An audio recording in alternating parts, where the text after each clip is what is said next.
Hello বন্ধুরা, তো কেমন আছো সবাই? আশা করি তোমরা সবাই অনেক ভালো আছো। তো দ্য ওয়ার্ল্ড বাংলা চ্যানেলে তোমাদের অত্যন্ত স্বাগত।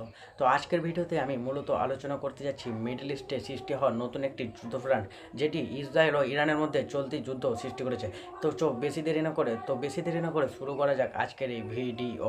ইরান ইসরায়েল মানে এক চরম পর্যায়ে পৌঁছে গেছে, কারণ কিছুদিন থেকে ইরান ইসরায়েলের দ্বন্দ্ব মানে একটা একটি বিশাল একটা উত্তেজনা সৃষ্টি করেছে গোটা পৃথিবীতে।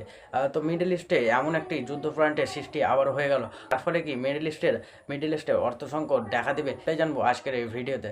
তো মিডল ইস্টে নতুন একটি যুদ্ধফ্রন্টের সৃষ্টি হলো, যা ইসরায়েল ইরানের উপর হামলা করে ফেলেছে।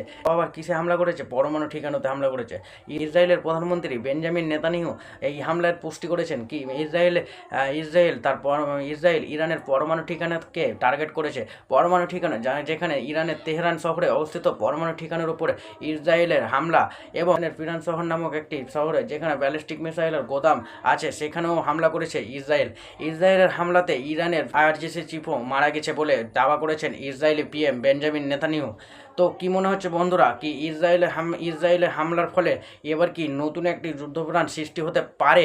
তো কমেন্ট বক্সে সবটাই জানিন, কারণ ইরান যে ইসরায়েলের উপর পাল্টা আক্রমণ করবে বলে আগে একটা বক্তব্য পেশ করেছিল।